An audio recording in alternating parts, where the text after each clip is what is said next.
माननीय सभापति महोदय, मैं आभारी हूं आपका जो आपने मुझे अवसर दिया। महामहिम राष्ट्रपति जी के अभिभाषण की शुरुआत भारत में अमृत काल प्रवेश के बारे में चर्चा शुरू की गई। अमृत काल, ये अमृत काल किसके लिए है महाराज? माननीय सभापति महोदय, ये अमृत काल उन लोगों के लिए है जो पहले से अमृत पी रहे हैं, जो पहले से इस देश की जो संपत्ति है उसमें केवल 21 लोगों के पास 70 करोड़ लोगों की जो संपत्ति के बराबर उनकी संपत्ति है। यह अमृतकाल उनके लिए है,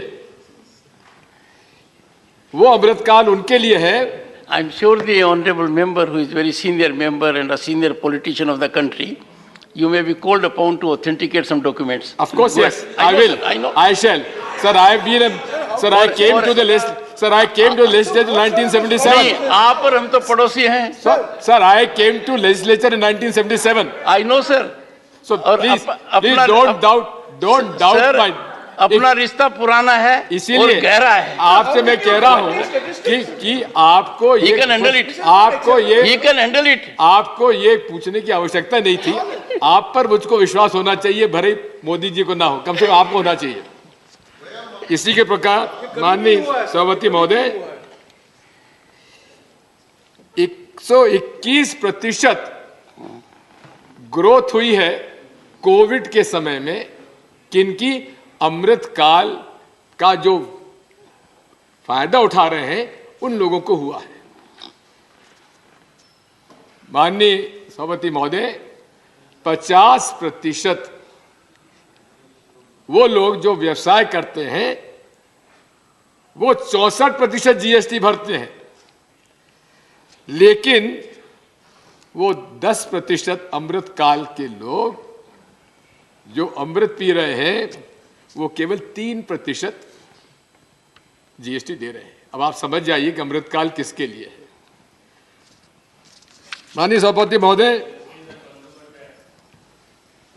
ये अमृत काल जैसा कि राहुल गांधी जी ने उसमें कहा था 2014-2015 में, ये सूट बूट की सरकार है। ये अमृत काल सभापति महोदय उन सूट बूट के लोगों के लिए है, गरीब के लिए इस प्रेसिडेंट राष्ट्रपति भाषण में कुछ संकेत नहीं है। 2014 में मोदी जी से बड़ी अपेक्षाएं थी, पूरे देश को थी। 40 वादे किए गए, अनेक वादे किए गए, पूरे नहीं हुए। किसानों की आमदनी दूनी कर देंगे, सबको पक्का मकान दे देंगे। अब 15 लाख की तो जुमला खुद अमित शाह जी कह चुके, तो मुझे अब कहने की जरूरत नहीं है। माननीय सभापति महोदय, 2014 और 2022 के बीच में इस देश के वही सूट बूट के अमृत काल के नुमाइंदे जो अमृत पी रहे हैं, 66.50 लाख करोड़ का कर्जा माफ हुआ है। माननीय अडानी जी के बारे में बहुत कुछ कहा जा रहा है आजकल, ट्रेंडिंग अडानी हो रहे हैं। 84,000 करोड़ का तो कर्जा उनका भी माफ हुआ, लेकिन जो विष पी रहे हैं उनमें से किसानों का कोई कर्जा माफ नहीं हुआ, गरीबों का कर्जा माफ नहीं हुआ। यहां तक कि मुद्रा की अब बात करते हैं, मुद्रा के हितग्राहियों का भी 1 पैसा भी कर्जा माफ नहीं हुआ। अब इस अमृत पीने वालों में और कौन लोग हैं? क्रॉप इंश्योरेंस स्कीम के प्राइवेटाइजेशन में, प्रधानमंत्री फसल योजना में प्रीमियम कितना लिया गया? 1,26,000 करोड़ प्रीमियम कलेक्ट किया गया और रिलीफ कितना गया?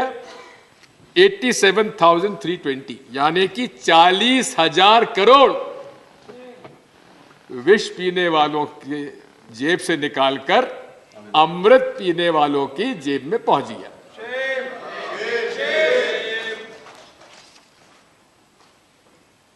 माननीय मोदी जी की भाषण देने की शैली, और एक कहावत है महाराज, मुख में मीठे बोल है, हृदय कपट का भाव। मुख में मीठे बोल है, हृदय कपट का भाव, मानव में अब है नहीं सच सुनने का, सच सुनने का चाव। मोदी जी की नीति है, अब मैं झूठ बोलूंगा तो आप कहेंगे पार्लियामेंट्री नहीं है, इसलिए असत्य, असत्य बोलो, जोर से बोलो, बार बार बोलो। ये खुद मोदी जी कह चुके हैं और उसका पूरा पालन भी वो कर रहे हैं।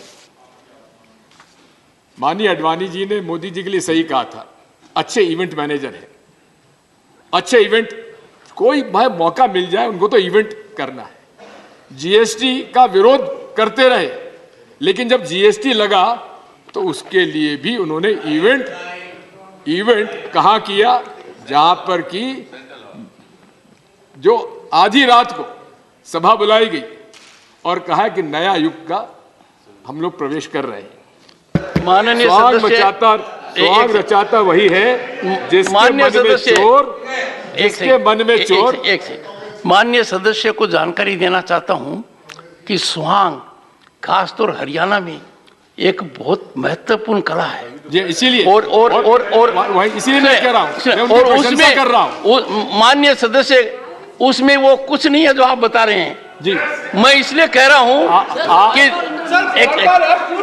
सुनिए, first sir, you are, sir, if I don't yield then, sir, Sir, he's not yielding, sir.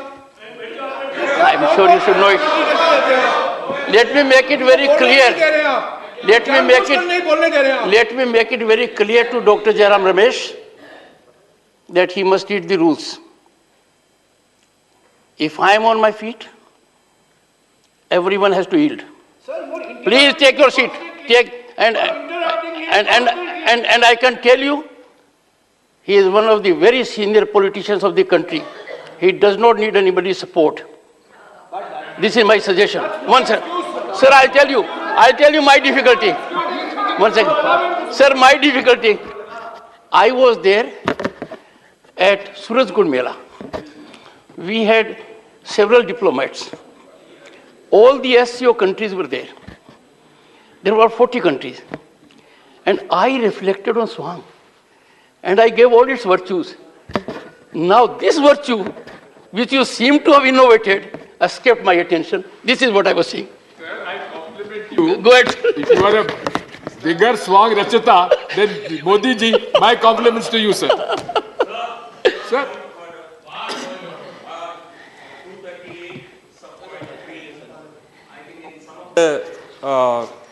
Observations made by Shri Digvijay Singh, some offensive expressions have been used, and I request that these words be expunged from the records. Go ahead, Sir, thank you very much, sir. Go ahead. Sir, मैं आपसे अनुरोध करता हूं, ये राज्यसभा के rules में 261 हटा दीजिए। काहे के लिए आप रखते हैं? जब आपको लेना ही नहीं है तो इसके रूल की आवश्यकता क्या है? हिडनबर्ग रिपोर्ट, जितनी बड़ी रिपोर्ट के जो मुद्दे सामने आए हैं, आज विश्व में उसकी चर्चा हो रही है, लेकिन हम चर्चा नहीं कर सकते। हम उन मुद्दों को नहीं उठा सकते। कहां उठाएंगे? अगर सदन में नहीं उठाएंगे, माननीय सभापति महोदय, कहां उठाएंगे? 267 में रूल्स में हमने मांग की, कई सदस्यों ने मांग की, लगातार 4 दिन तक माननीय सभापति महोदय सदन नहीं चल पाया। आखिर क्यों नहीं चल पाया? जेपीसी की मांग थी। क्या जेपीसी पहली बार मांग कर रहे थे हम लोग? मैं आपको बताना चाहता हूं, 7 बार जेपीसी वे अलग अलग विषय पर चर्चा हुई है। और ऐसी शेयर बाजार के घोटालों के मामले में, हर्षद मेहता के घोटाले में क्या जेपीसी की चर्चा नहीं हुई? क्या केतन पारेख के मामले में जेपीसी की चर्चा नहीं हुई? फिर सभापति महोदय, जेपीसी में को नहीं दी गई? क्या आपत्ति थी? हमारी मांग में ऐसी क्या खराबी थी कि जेपीसी का आपने स्वीकार नहीं करने दिया? आज भी मौका है, प्रधानमंत्री जी जवाब देंगे। अगर उनमें साहस है, आप नेता की बात करते हैं, नीति की बात करते हैं, नियत की बात करते हैं। माननीय सदस्य महोदय, मोदी जी दिखते बड़े शक्तिशाली हैं, लेकिन अंदर से क्या है गुजरात वाले जानते हैं और हम लोग जानते हैं। अगर उनमें साहस है तो जेपीसी अनाउंस करें और हम लोग उसका स्वागत करेंगे। दूध का दूध, पानी का पानी होने दीजिए। क्यों डरते हैं आप? माननीय सदस्य, आपने एक प्रश्न उठाया कि रूल 267 के तहत आई एम नॉट कास्टिंग नहीं आपने sir, I am not casting aspersion. I am responding for a simple reason that the honorable member has in specific terms indicated about my ruling under Rule 267. Take your seat. Take your seat. 267. That ruling, honorable member, is very categorical. Not a single. No, take it. Sir, take it. Honorable member may be informed. All my rulings on Rule 267, to which you have indulgently made a reference, carry a rationale. And notices were not accepted for a simple premise indicated in this House that the notices were not in order. As a matter of fact, the honorable members who gave notice deprived me the opportunity of going to the text of it, because the honorable members, in spite of my categorical ruling, did not fulfill the requirements that were essential to Rule 267. Therefore,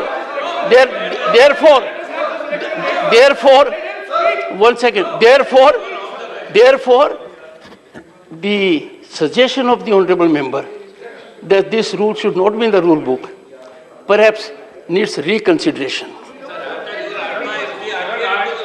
Sir, I appreciate your sensitivity on this issue, because Dr. Keshav Rao had mentioned in his letter to you, sir. One second, sir. Go ahead, sir. That kindly tell us where we have gone wrong.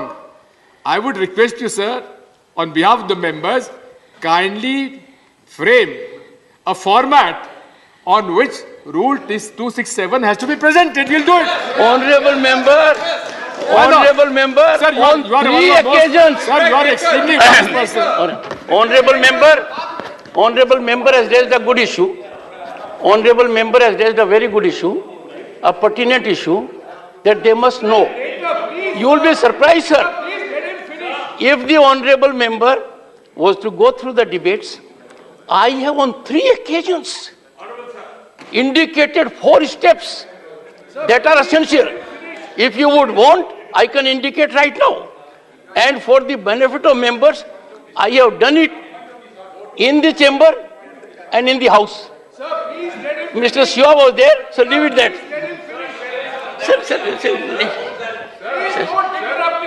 Sir, extremely kind.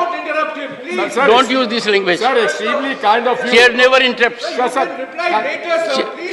I neither have to reply nor I interrupt. okay, sir. I'm sure you should I'll be go aware of it. beyond that. Okay. Sorry, sir. No, you should be aware of it. Let me come on the issue why Joint Parliamentary Committee is essential.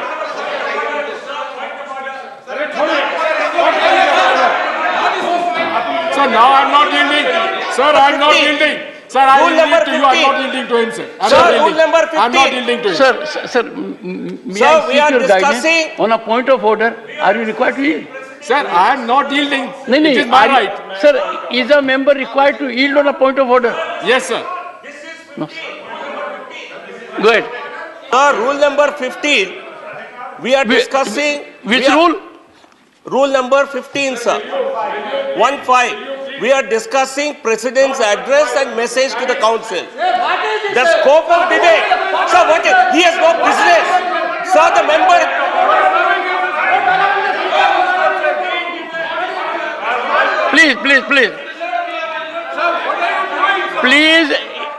Please hear the honorable member in silence. Observe silence. Hear the honorable member in silence. Please. Go ahead, sir. Take your seat. Point of order, sir. Sit there. Let him speak. Sir. Sir, I would request you, sir. It may hurt my fellow members. Obviously, I'm in the opposition. Whatever I speak, I stand on my facts and I stand on what I say because I've never withdrawn my statement as yet in my political life. Sir, एक Hindenburg report में एक जो विषय आया है अंतर्राष्ट्रीय अर्थव्यवस्था में ग्लोबल इसमें चर्चा है, आज विदेशों में चर्चा है कि कितना बड़ा घोटाला हुआ है, लेकिन हमारे रेगुलेटरी अथॉरिटीज जितनी हैं उनमें से ना सेबी और जहां ईडी, आईटी, सीबीआई आप जानते हैं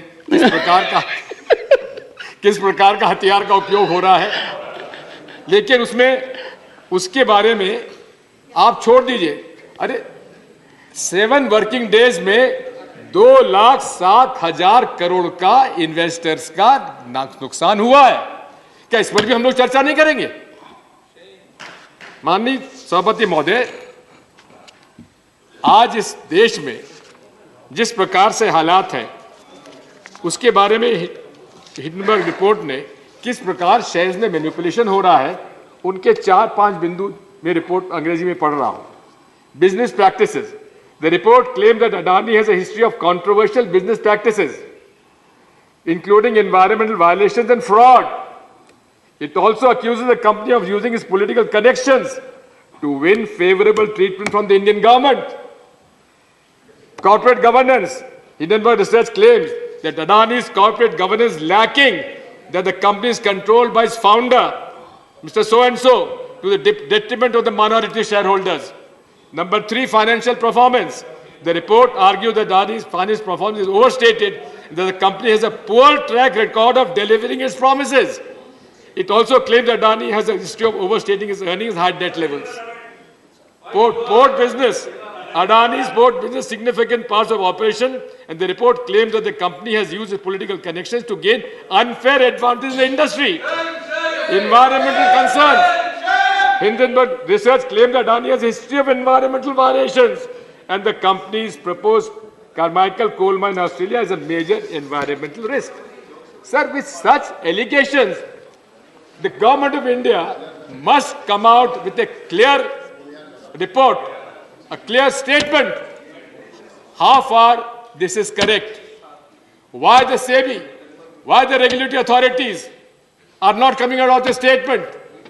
That silence is something which casts aspersions on the interest, the crony capitalism of the BJP and the partnership of the powers that be and the company in concern.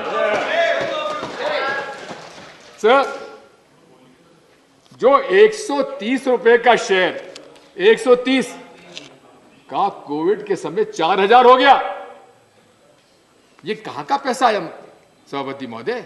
इसकी जांच तो होना चाहिए।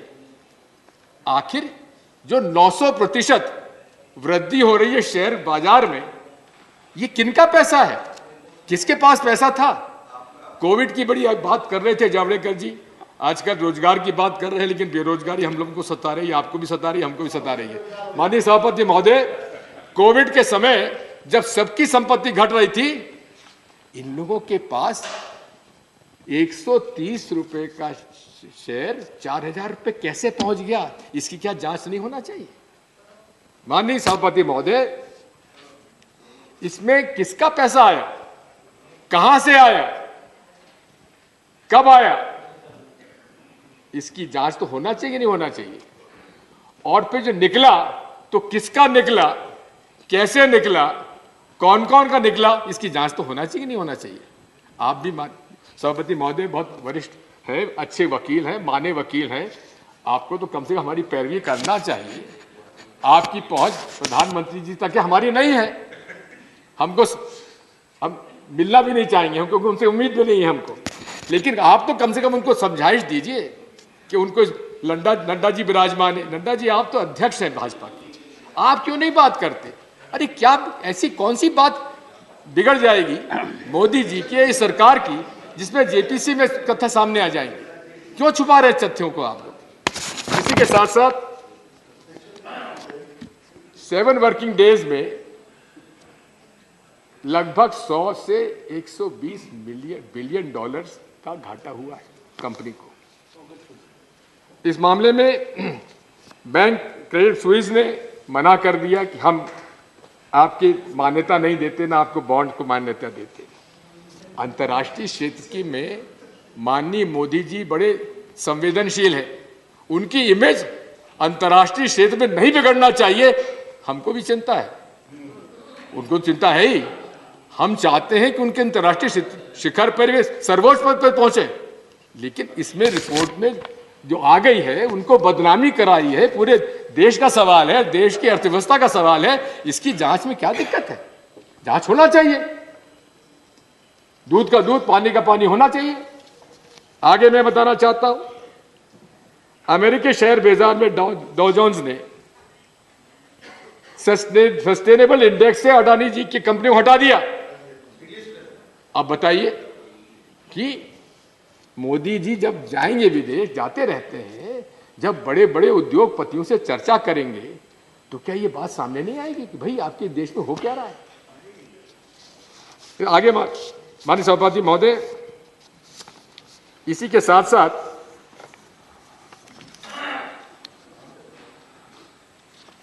मैं निवेदन करना चाहता हूं, एक जर्मन अखबार है अंतर्राइजर, उसने कहा है कि politician Modi and businessman Adani have made a fairy tale career in lockstep, यानी कि अभूतपूर्व प्रगति हुई है इस पार्टनरशिप की। कौन सी पार्टनरशिप? मोदी एंड अडानी। ये है क्या? इसका जवाब तो देना चाहिए। सरकार बैठी हुई है, सरकार के प्रवक्ता हैं, स्पोक्स पर्सन हैं, जवाब क्यों नहीं देते?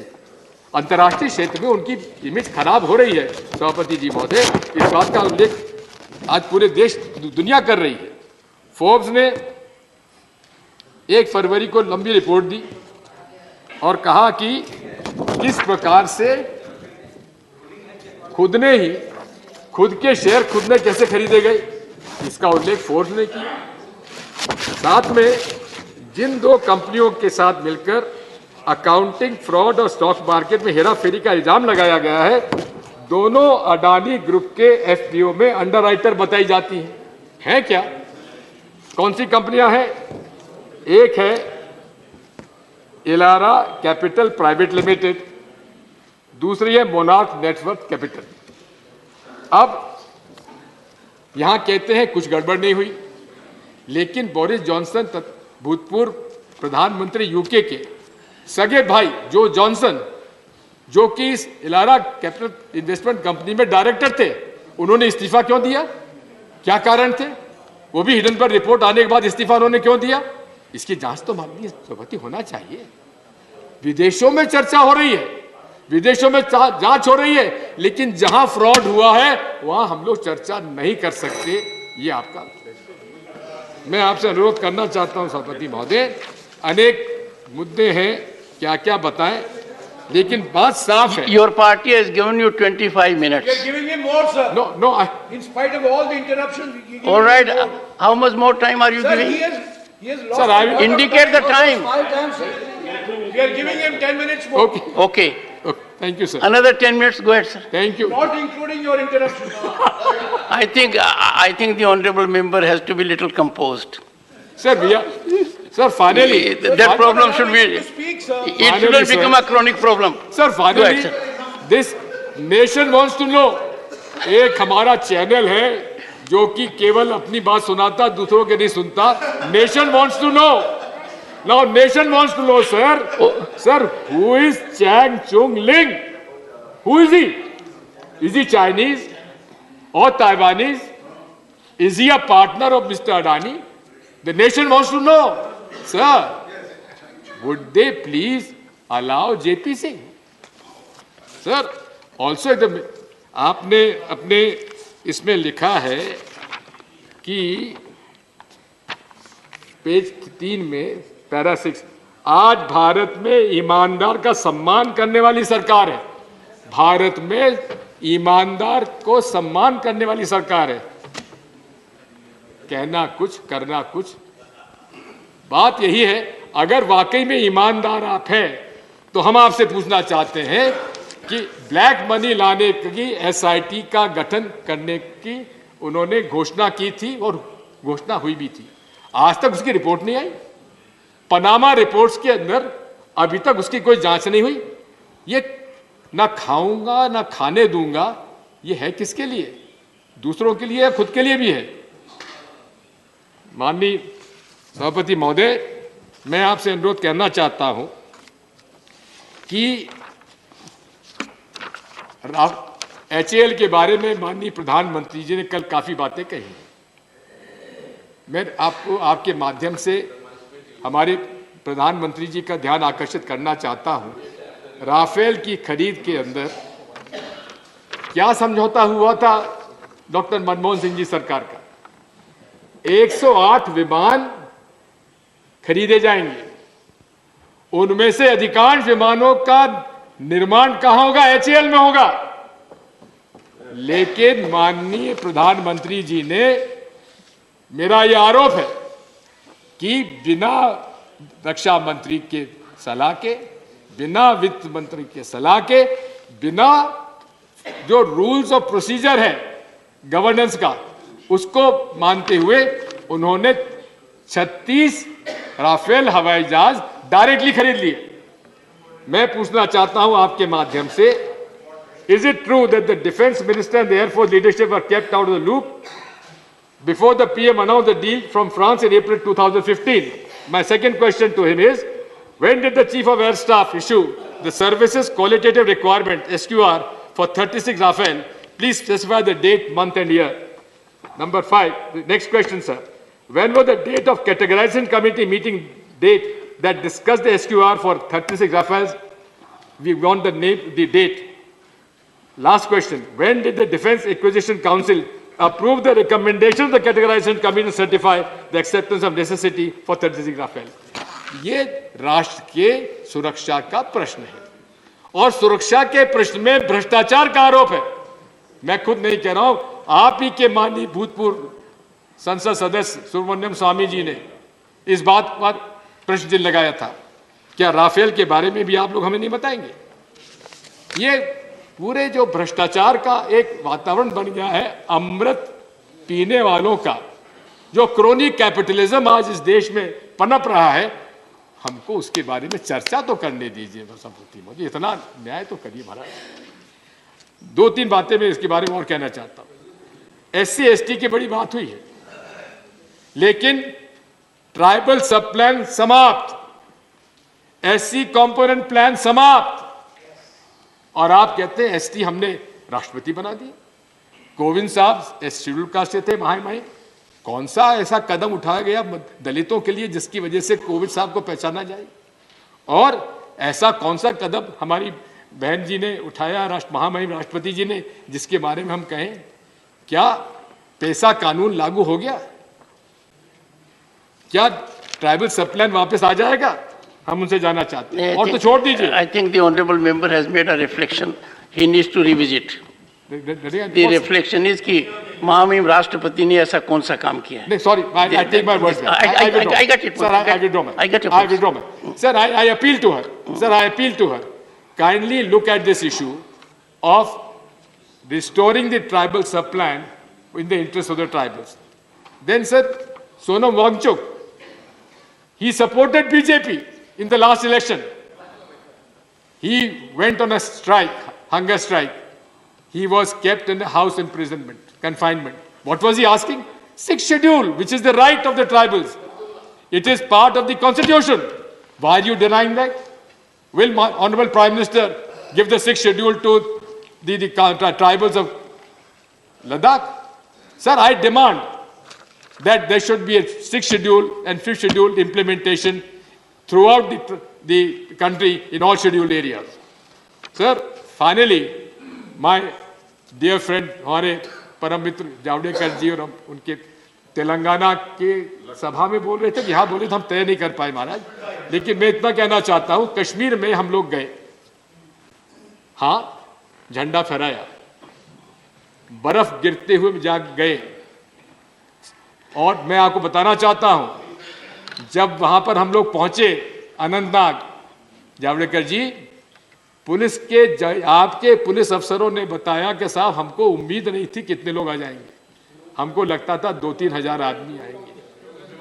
क्यों? लेकिन वहां 25,000 लोग, कश्मीर के लोग आकर भारत जोड़ो यात्रा के स्वागत के लिए खड़े हुए थे। और साथ में कहा जा रहा है कि हमारा शासन ऐसा था, शासन ऐसा था तो आप भी तो पदयात्रा करके दिखा दीजिए। अमित शाह जी, प्रधानमंत्री जी, आप भी पदयात्रा करके दिखा दीजिए। और अगर इतना ही शासन अच्छा है आपका तो चुनाव क्यों नहीं कराते आप? कराओ, चुनाव कराइए। क्यों नहीं चुनाव कराते? डिलिमिटेशन हो गया, चुनाव करा के दिखा दीजिए। बात वही है, ये केवल भाषणबाजी। 370 का क्या असर है? जरा आपके भारतीय जनता पार्टी के जो जम्मू में लोग रहते हैं उनसे जरा पूछ लीजिए। जो उनका जमीन पर हक था, जो उनका नौकरी पर हक था, वो छीन लिया आपने 370 हटा के। आज वो मांग करते हैं रिस्टोरेशन ऑफ 35A। इस बारे में विचार करने की आवश्यकता है। टू कंक्लूड, माननीय सभापति महोदय, मैं आपसे अनुरोध करना चाहता हूं, जावड़ेकर जी ने कहा सबका साथ, सबका विकास, सबका विश्वास और सबका प्रयास। लगता तो नहीं है कि हालात उस तरह के हैं।